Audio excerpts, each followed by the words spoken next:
So, Miss Keith first told us about this Confetti Project, and I was not ready for it. I knew we were going to have to read a book every quarter and have a conversation, and I'm just not a reader type of person, so I really did not want to do it at all.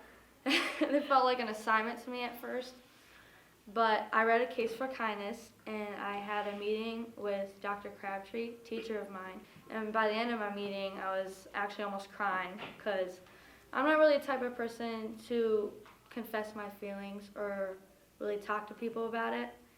And she kind of did the same with me. She told me a lot of stuff that I had no clue at all.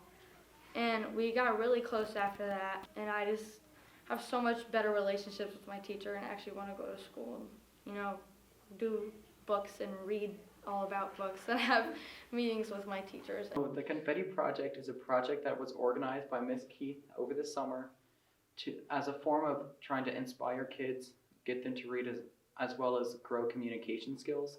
During COVID, a lot of that was lost because people couldn't interact for months at a time. And she's done a nice job by getting people more inspired by change through books as well as learning how to communicate with other teachers.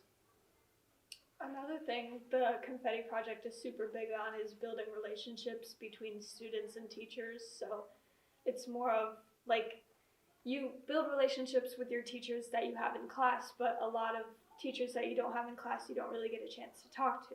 But the Confetti Project allows you to build relationships throughout the entire district. It also helps with a lot of social skills and responsibility from setting up the time and emails. But it's not just about meeting with the teachers. We're including bus drivers and other staff at the junior high as well. So here's how the Confetti Project works. We put inspirational books into the hands of kids, and our goal is to have them. There's a variety of topics from finance to improving habits to anxiety to better listening skills, just a wide range of topics. And so the big key here is its choice. There are faith-based books. There are books on empathy. What else comes to mind, guys? Motivation, perseverance, grief, teamwork. Yeah, absolutely. So they choose a book that resonates with them. The topic resonates with them. They read the book, and then they have to reach out to an adult, preferably one that has read the book, and then they have a conversation. They base the conversation around topics in the book. What resonated with them, what they feel they could use from the book to make their life better.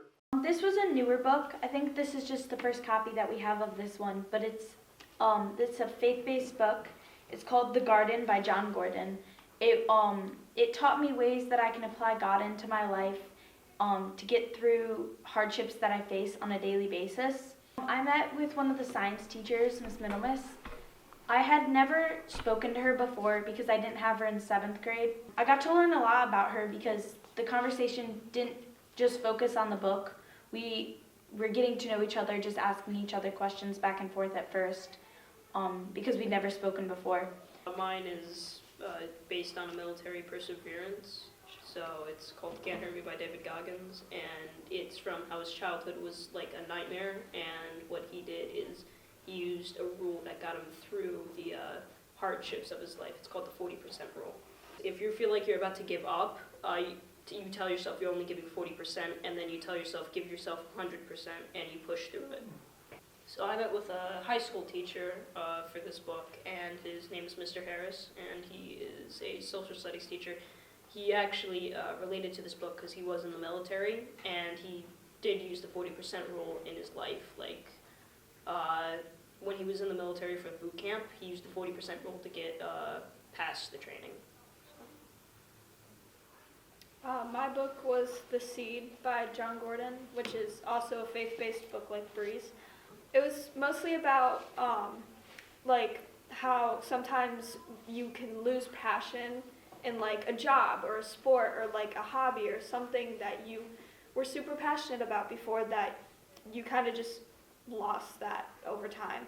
But it's mostly about regaining that passion and finding purpose and happiness in your life and in your work and in your job, and how you can incorporate God in your life.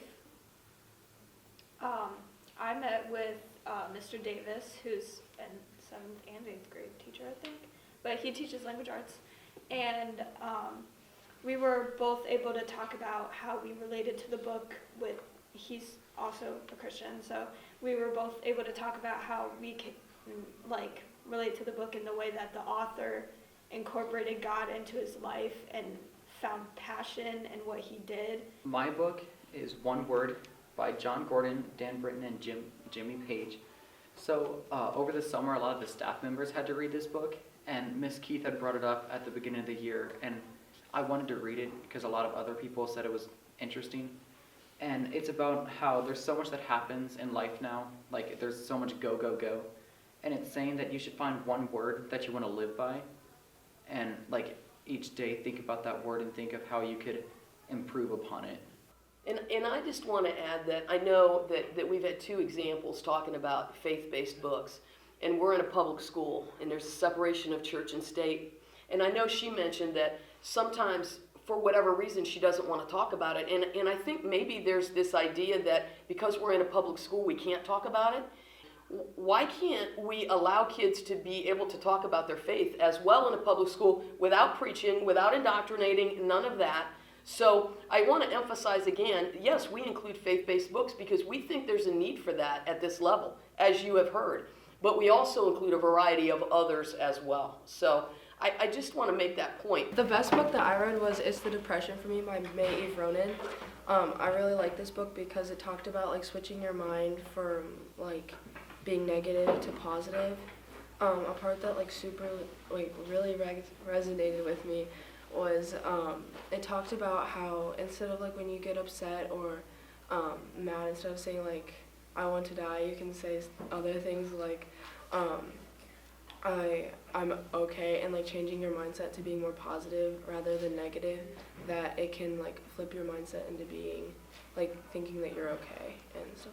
And I met with Mrs. Crabtree and we had a good conversation about the book. She felt like how changing your mental health can be good. At the beginning of the year, we started first quarter with it just being Miss Keith's advanced language arts classes for 8th grade, and then starting the 3rd quarter, 2nd semester, was all of 8th grade was included in the project. So each quarter we read our book and we meet with a teacher. So every student in 8th grade does the Confetti Project, and it'll continue to do that.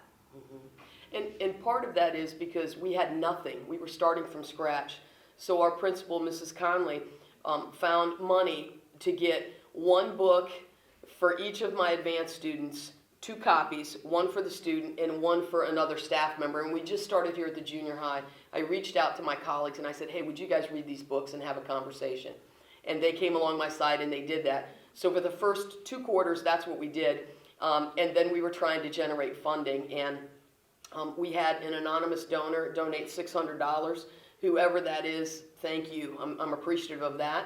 We have our Buckeye Education Foundation, who also awards grants, and they awarded a significant amount of money this year, some for next year, and some for the 3rd year. So that enabled us to really get a bulk of books. And then Thrivent Financial had some funding that I was able to get as well. So we're looking on building. We're continuing to look for funding. Again, we have some high hopes to take this, out into the community and make it blow up into awesomeness, as I like to say. A couple of our dreams that we would like for the future include expanding to more staff members. There's a lot of staff members at our school, like not only just teachers, but also lunch aides, the bus drivers, our principal even, who would like to do more but have not been asked. So we've made a plan so that students can only sign up to be with teachers a certain amount of slots. And once those slots fill up, then they have to go to a different staff member. So more teachers and staff members can be involved. Another thing we've made is that at the elementary school, there's book buddies that we would like to create where the 8th graders can go down to kindergarten, 1st, 2nd, 3rd graders and read with them and talk about the Confetti Project to help them grow communication skills and better their reading skills as well. And our biggest dream currently is to move outside of our district into some of the senior citizens' homes around here. We do touch on state standards.